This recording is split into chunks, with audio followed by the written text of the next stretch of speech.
Assalamualaikum warahmatullahi wabarakatuh. Kami dari kelompok 7 ingin mempresentasikan hasil kerja kelompok kami mengenai rancangan teknis untuk aplikasi peduli anak atau monitoring gizi dan jadwal posyandu yang beranggotakan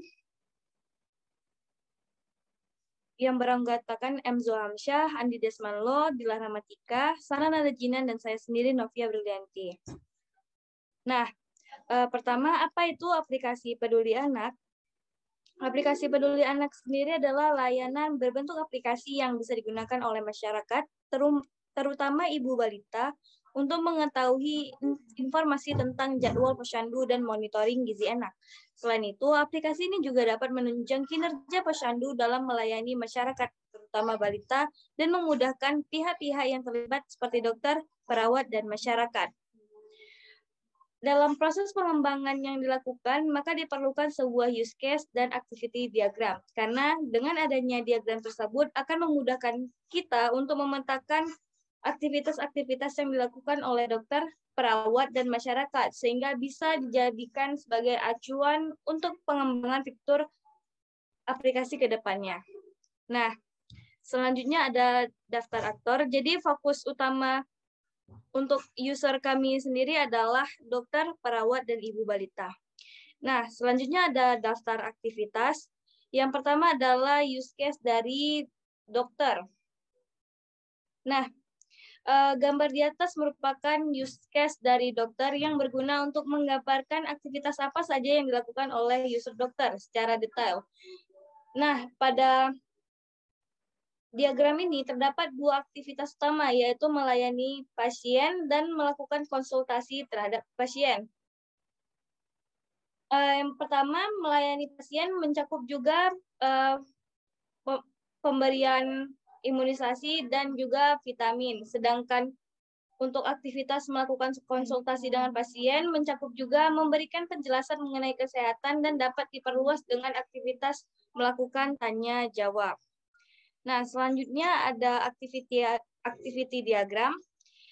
Yang pertama adalah aktivitas dokter melayani pasien.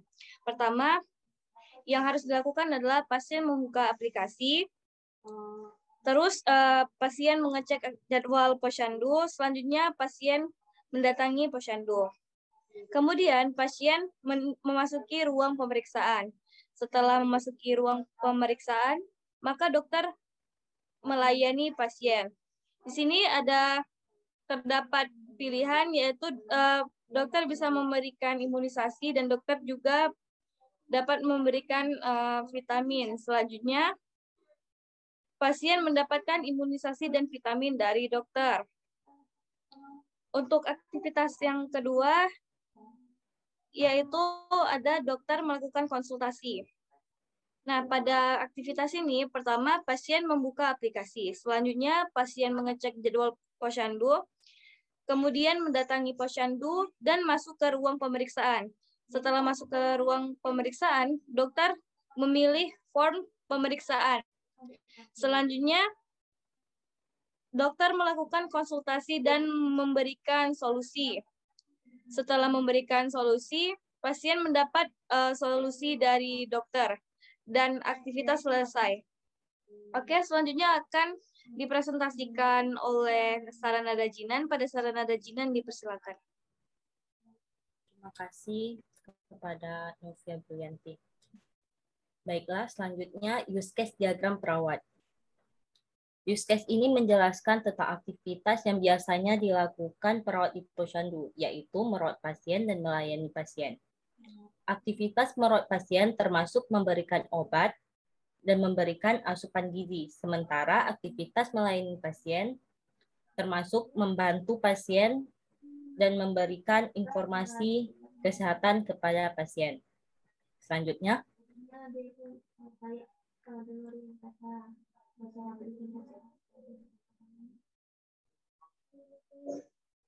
aktivitas diagram perawat. Yang pertama, perawat melayani pasien.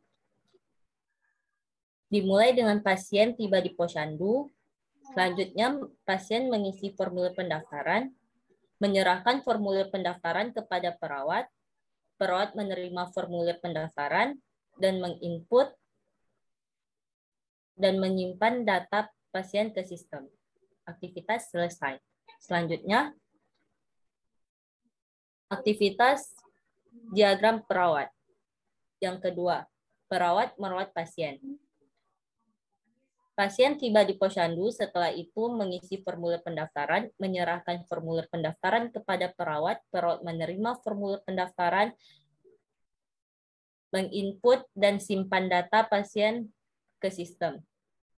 Selanjutnya, pasien menuju ruang pemeriksaan, mendapatkan imunisasi dan berkonsultasi dengan dokter, keluar dari ruang pemeriksaan, menuju ke ruang perawat, dan perawat memberikan asupan gizi dan obat sesuai resep yang diberikan dokter. Selanjutnya, pasien mendapatkan asupan gizi dan obat, aktivitas selesai.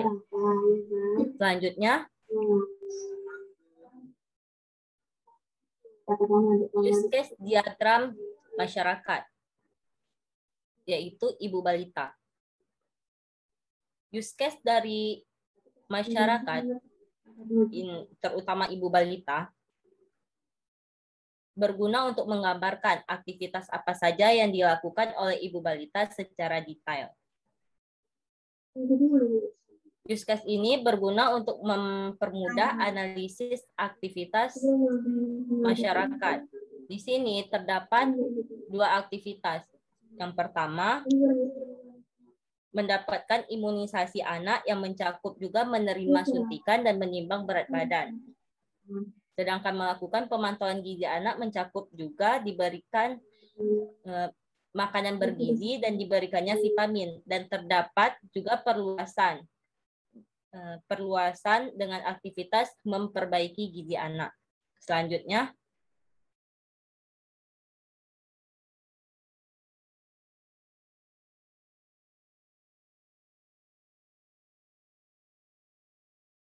aktivitas diagram ibu balita. Yang pertama itu mendapatkan imunisasi. Ibu balita menuju ruang pemeriksaan dan melakukan check up, menimbang berat badan, memberikan suntikan imunisasi, dan dokter memberikan resep obat dan vitamin. Setelah itu, ibu balita mendapatkan resep obat dan vitamin, aktivitas selesai. Selanjutnya,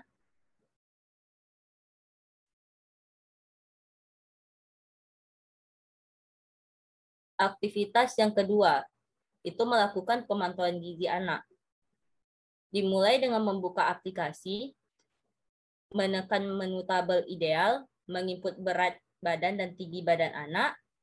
Setelah itu, sistem menerima input, memproses data, mengeluarkan output. Output di sini terdapat dua, yaitu output sehat.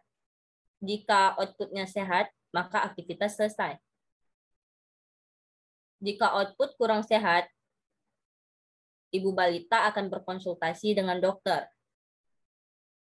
Setelah itu, dokter memberikan asupan dan resep vitamin.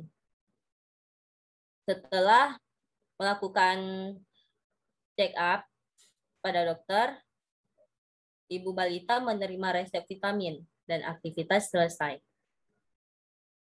Sekian penjelasan dari saya. Selanjutnya akan dijelaskan oleh teman saya, Dila Rahmatika. Kepada Dila Rahmatika, dipersilakan. Terima kasih kepada Sarah.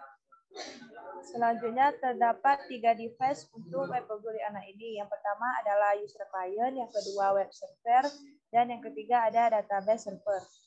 Nah, user client ini sendiri sebagai media untuk mengakses aplikasi peduli anak tersebut dengan menggunakan web browser yang dibuat dengan HTML, PHP, dan CSS. Nah, HTML sendiri berfungsi untuk menampilkan berbagai informasi di dalam sebuah browser internet. Sedangkan PHP dan CSS sendiri berfungsi untuk mendesain, mengakses layanan web, dan mengubah halaman HTML statis menjadi halaman dinamis. Data tersebut akan disimpan di web server yang menggunakan Apache. Apache sendiri bersifat open source yang memungkinkan membuat koneksi antara server dan browser milik visitor website sambil mengirimkan file secara bolak-balik, yang kemudian disimpan ke database server yang berfungsi memberikan upaya pelayanan big data yang memungkinkan penyimpanan data dalam komputer server. Saat user client meminta tugas kepada web server dan disetujui, akan dikirimkan ke web browser. Setelah itu, user dapat mengakses web tersebut dan data-data user akan disimpan di database server. Sekian penjelasan dari saya. Kemudian akan dijelaskan oleh Zulham. Kepada Zulham saya persilahkan. Baik, terima kasih Dila. Saya akan menjelaskan tentang komponen diagram. Lanjut. Komponen diagram adalah diagram yang berguna untuk menganalisis komponen-komponen yang akan kita gunakan dalam merancang sebuah sistem. Seperti yang terlihat di sini, ada package client.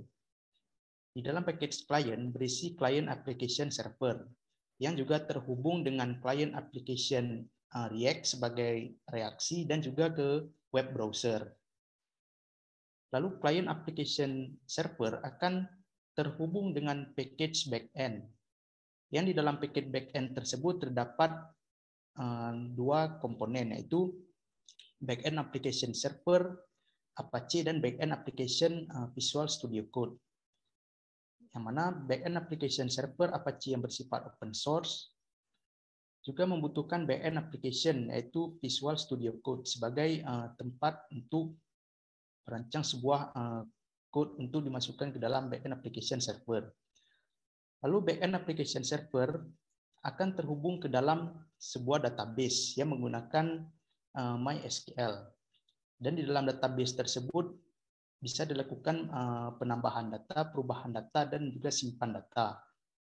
Mungkin hanya segini penjelasan tentang komponen diagram. Selanjutnya, package diagram akan dijelaskan oleh Andi Desman. Kepada Andi Desman, dipersilahkan. Baik, terima kasih Zulham. Selanjutnya saya akan menjelaskan mengenai package diagram. Jadi di package diagram itu terdapat 4 package, yaitu tentunya saja pasiennya yang menggunakan dulu ya, pasien dan tenaga kesehatan. Dan package ketiga itu adalah package aplikasi kita, yaitu aplikasi monitoring gizi dan jadwal posyandu. Dan package terakhir ialah database. Di package pasien ini terdapat 3 subsistem, yaitu berkonsultasi dengan dokter, mencatat jadwal, memantau perkembangan gizi anak. Kenapa package pasien dengan package tenaga kesehatan ini dihubungkan dengan package aplikasi monitoring? Dikarenakan subsistem pasien ini, package pasien ini, dan package tenaga kesehatan itu saling menggunakan package aplikasi ini. Contohnya, di package pasien itu terdapat mencatat jadwal. Nah, mencatat jadwal itu dia membutuhkan subsistem dari package-nya aplikasi monitoring gizi. Itulah kenapa dihubungkan kedua package ini. Nah, yang selanjutnya kenapa dihubungkan dengan database? Karena kita membutuhkan database untuk menyimpan data, menyimpan jadwal-jadwalnya atau untuk mengubah jadwalnya, yaitu mengubah datanya. Itulah mengapa setelah pasien ini dihubungkan dengan aplikasi ini, aplikasi ini juga perlu dihubungkan dengan package database yang untuk menampung semua data-datanya. Itulah mengapa setelah package pasien dihubungkan dengan aplikasi, package aplikasi ini juga butuh dihubungkan dengan database. Begitu saja penjelasan dari saya. Saya kembalikan kepada Novia. Terima kasih pada Andi. Demikianlah yang dapat kami sampaikan. Lebih dan kurang kami mohon maaf. Wassalamualaikum warahmatullahi wabarakatuh.